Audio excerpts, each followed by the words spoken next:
मेहनत से एक चैप्टर को याद करते हैं, उसमें अपने एफर्ट्स लगाते हैं और कभी कभी तो एक चैप्टर को याद करने में पूरा पूरा दिन लग जाता है। और उसके बावजूद भी क्या होता है, वो चैप्टर याद करने के बाद भी कुछ टाइम बाद हम भूलने लगते हैं। कभी कभी तो ऐसा होता है हमसे कम पढ़ने वाला बंदा एंड टाइम में हमसे ज़्यादा स्टडी करके अच्छे मार्क्स स्कोर कर जाता है। मतलब एक बंदा जो है वो स्टार्टिंग से स्टडी कर रहा है और एक बंदे ने लास्ट के 2-3 मंथ्स में स्टडी करके अच्छे मार्क्स स्कोर कर लिए। तो वो उसने कैसे किया, तो ऐसी क्या गलती करी, जो बंदा शुरू से पढ़ रहा है उसने ऐसी क्या गलतियाँ कर दी कि वो पढ़ा भी पर फिर भी कोई फ़ायदा नहीं हुआ। और एक बंदे ने लास्ट के 2-3 मंथ्स में पढ़ा, तब भी वो अच्छे से पढ़ के ज़्यादा मार्क्स ले आया। क्योंकि देखो यार, पढ़ते तो सभी हैं, लेकिन अगर अच्छे तरीके से पढ़ोगे, स्मार्ट वर्क करोगे, एक होता है हार्ड वर्क और एक होता है स्मार्ट वर्क। खाली हार्ड वर्क करोगे तो चलो सही है, हार्ड वर्क हो रहा है, लेकिन अगर हार्ड वर्क के साथ साथ स्मार्ट वर्क करोगे तो उससे तुम्हें अच्छे रिजल्ट देखने के लिए मिलेंगे।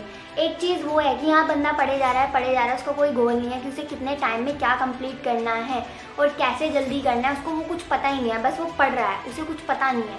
और एक बंदा वो है जिसे पता है हाँ मुझे इतने टाइम में ये चीज़ कंप्लीट करनी है, फटाफट इसका रिवीजन करना है, उसके पास स्ट्रैटेजी है।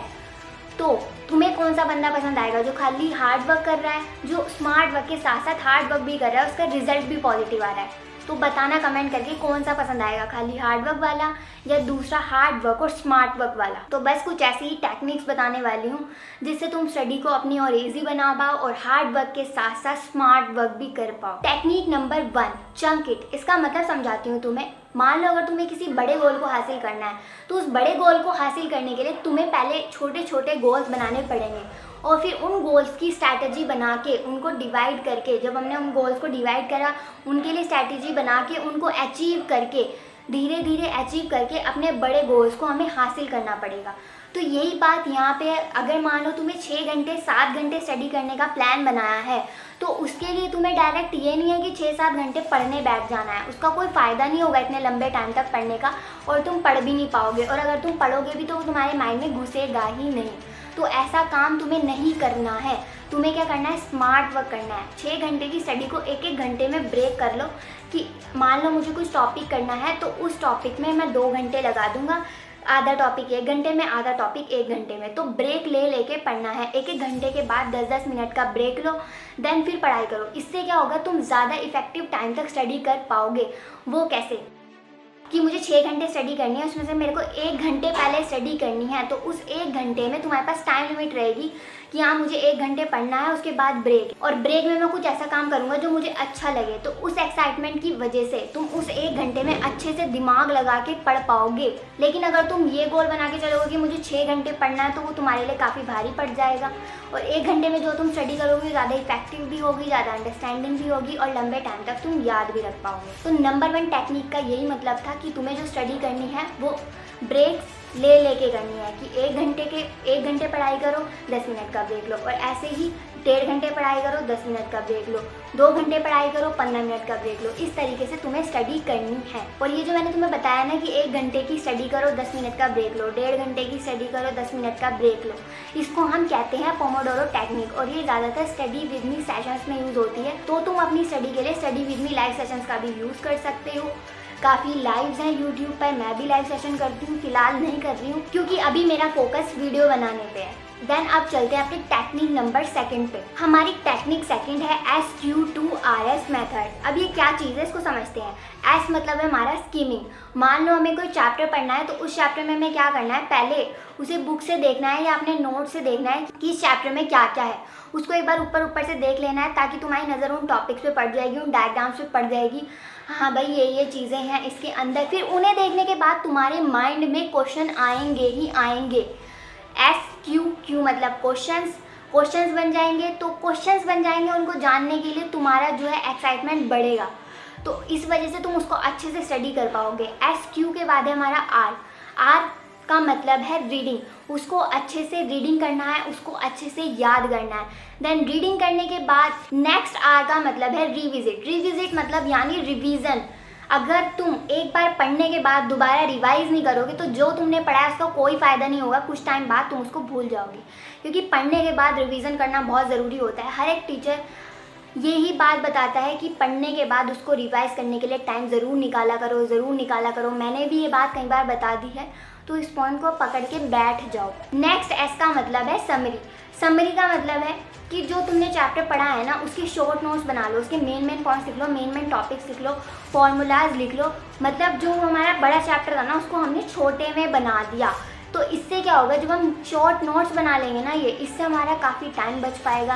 क्योंकि अगर जब हम उसका दोबारा से रिवीजन करेंगे, अगर हमारा टेस्ट आता है तो हम खाली उस शॉर्ट नोट्स को देख के भी एकदम देख के भी जा सकते हैं कि हाँ इसमें ये चीज़ थी। तो ये तुम्हारा टाइम भी बचाएगा। जब तुम चैप्टर को याद कर लोगे उसके बाद तुम्हारा ये टाइम भी बचाएगा। इस तरीके से और भी मेथड्स है रीडिंग के, तुम वो भी यूज़ कर सकते हो। इस वीडियो में सिर्फ मैंने यही मेथड बताया है। अब चलते हैं अपनी टेक्निक नंबर 3 पे। टेक्निक नंबर 3 है हमारी आइसोलेशन। जब तुम पढ़ने बैठते हो तो ये नहीं है कि जब तुम पढ़ने बैठे हो कि तुम्हारे चारों तरफ कोई ना कोई बैठा है कि हाँ उधर से ये बोले जा रहा है, उधर से ये बोले जा रहा है। तुम शांत जगह बैठ के पढ़ो, अपना एक स्टडी प्लेस फिक्स कर लो कि हाँ ये मेरे पढ़ने की जगह है, जिससे तुम्हारे घर वालों को भी पता चल जाएगा कि हाँ ये पढ़ रहा है, इस टाइम पे इसको डिस्टर्ब करना सही नहीं है। तो तुम्हारे घर वाले तुम्हें डिस्टर्ब नहीं करेंगे। तो अपने आप को आइसोलेट करके पढ़ो। वो क्यों? क्योंकि उससे जो तुम्हारा कंसंट्रेशन पावर है ना वो बढ़ेगा। उससे जो तुम पढ़ रहे हो ना वो तुम्हारे माइंड में अच्छे से जाएगा। कभी कभार क्या होता है कि हम पढ़ तो रहे होते हैं पर वो हमारे माइंड में नहीं जा रहा होता है, और अगर हम पढ़ भी रहे हैं तो वो हमें ज़्यादा टाइम में याद हो रहा होता है कि मतलब 3 घंटे की चीज़ 1 घंटे में याद हो रही है। वो इसलिए होता है क्योंकि हम बार बार डिस्ट्रैक्ट हो रहे हैं। कभी कोई चीज़ कह रहा है, कोई गप्पे मार रहा है, तो उसमें हम बार बार बीच में बोले जा रहे हैं और साथ में स्टडी भी कर रहे हैं। तो मल्टीटास्किंग नहीं हो सकती यार। अगर तुम मल्टीटास्किंग कर भी रहे हो तो उसका कोई फ़ायदा नहीं है, क्योंकि जो तुम पढ़ रहे हो वो तुम्हारे माइंड में नहीं जाएगा, ज़्यादा टाइम तक याद नहीं हो पाएगा।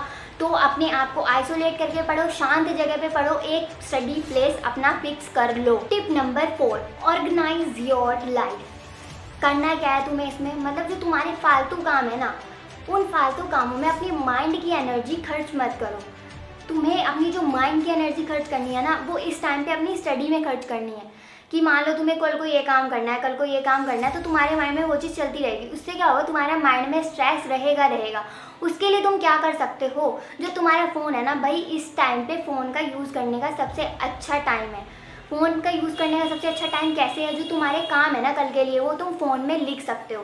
फ़ोन में लिखो, काफ़ी सारी ऐप्स है फ़ोन में भी इन चीज़ों को करने के लिए। वरना अपना एक अलग से टू डू लिस्ट बना लो, उसमें लिख लो। वैसे अधिकतर मैं जो अपने काम करने होते हैं वो मैं डायरेक्ट फ़ोन में ही लिख लेती हूँ। काफ़ी टाइप की ऐप्स है, तुम वो यूज़ कर सकते हो। तो माइंड को और कामों से, स्ट्रेस से बचा के अपना जो सारा टाइम है, जो सारी अपना एनर्जी है माइंड की, वो सिर्फ इसमें लगाओ, जिससे तुम अपने और काम भी ना भूलो, तुम्हारी माइंड की एनर्जी भी बचे और वो एनर्जी तुम्हारी स्टडी में लग जाए। ठीक है, तो अपनी लाइफ को ऑर्गेनाइज करके रखो। वरना ये होता है हम कोई चीज़ भूल रहे हैं ना, तो हमारा माइंड ये कहेगा पता नहीं यार मेमोरी को क्या होता जा रहा है। तो उससे हमारा जो माइंड है ना बार बार यही कहता रहेगा यार मैं ये चीज़ भूल रहा हूँ, यार मैं ये चीज़ भूल रहा हूँ, और पढ़ाई में मन लगेगा ही नहीं। और जब माइंड पढ़ाई में नहीं लगेगा तो पढ़ नहीं पाओगे। तो मतलब 3 घंटे की स्टडी का 1 घंटे में होना तो नामुमकिन सी बात है फिर। ठीक है, 3 घंटे की स्टडी 1 घंटे में तभी हो पाएगी जब वहाँ तुम अपना पूरा दिमाग लगा के पढ़ रहे होंगे, कंसंट्रेशन के साथ, पूरी अंडरस्टैंडिंग वहीं होगी तुम्हारा, पूरी मेंटली तुम वहाँ प्रेजेंट होंगे। टेक्निक नंबर 5, और ये है टेक्निक है हमारा हेल्थ। अगर हम हेल्दी नहीं होंगे तो उसका कोई फ़ायदा नहीं होगा। हेल्दी होना दोनों टाइप से ज़रूरी है, चाहे वो मेंटली हेल्दी होना हो, चाहे वो फिजिकल हेल्दी होना हो। और हेल्दी रहने का सबसे बढ़िया तरीका है तुम सुबह सुबह उठ के एक्सरसाइज करो, मेडिटेशन करो, योगा करो। ज़्यादा टाइम के लिए नहीं कर सकते हो स्टार्टिंग में तो कम टाइम से स्टार्ट करो, फिर वो कम टाइम तुम्हारा बढ़ते बढ़ते तुम्हारा खुद इंक्रीज़ हो जाएगा, तुम्हें कुछ करने की ज़रूरत नहीं पड़ेगी। अगर तुम सुबह सुबह एक्सरसाइज करते हो ना उससे तुम्हारा माइंड ना एक्टिव रहता है, फ्रेश फील करता है। तो इसलिए सुबह सुबह एक्सरसाइज करनी ज़रूरी है, क्योंकि अगर तुम हेल्दी नहीं रहोगे, तुम्हारा माइंड हेल्दी नहीं रहेगा तो तुम्हारा पढ़ाई में दिमाग लगेगा ही नहीं। साफ सी बात है, तुम्हारा ना पढ़ने का मन करेगा, ना तुम्हारा पढ़ने का मन करेगा, ना तुम्हारा और काम करने का मन करेगा। तो इसे सबसे ज़्यादा ज़रूरी है हेल्दी रहना। तो अपनी हेल्थ पे भी ध्यान लो, अच्छी स्लीप लो, टाइम से स्लीप लो, टाइम से काम करो, टाइम से एंजॉय करो, टाइम से पढ़ाई करो और अपने गोल्स को अचीव करो। तो आज का तुम्हारा डे 26 चैलेंज है, जो तुम्हारा फ़ोन है ना जिसे तुम डिस्ट्रैक्शन मानते हो, उसे ना अपने लिए ना एक सबसे बढ़िया चीज़ बना लो। वो तुम कैसे बना सकते हो, जो तुम्हारे और काम है ना, जो दिन के तुम्हारे और काम है, जो स्टडी के साथ साथ ज़रूरी हैं, तो उन काम को ऑर्गेनाइज करने के लिए तुम उसमें टू डू लिस्ट बनाओ, उसके नोट्स में लिखो, और भी काफ़ी ऐप्स हैं उनका यूज़ करो। तो अपने आप को चैलेंज दो कि अगर मैं कुछ चीज़ें भूल रहा हूँ तो अपनी लाइफ को ऑर्गेनाइज करने के लिए, बेस्ट देने के लिए मैं अपनी चीज़ें वहाँ लिखना शुरू करूँगा, ताकि मैं अपनी स्टडी में भी बेस्ट दे पाऊँ और अपनी लाइफ को ऑर्गेनाइज रख पाऊँ और अपने माइंड को स्ट्रेस से दूर रखो, मेरे सारे काम चलते रहें, स्टडी का भी और मेरी लाइफ के और काम भी चलते रहें, वो भी टाइम से। तो अपने डेली के टास्क अपने मोबाइल में लिखना शुरू करो या पेपर पे लिखना शुरू कर दो। मोबाइल का यूज़ नहीं करना चाहते हो, नहीं तो मोबाइल में ऐप्स भी हैं, उनका यूज़ करना स्टार्ट करो, ठीक है।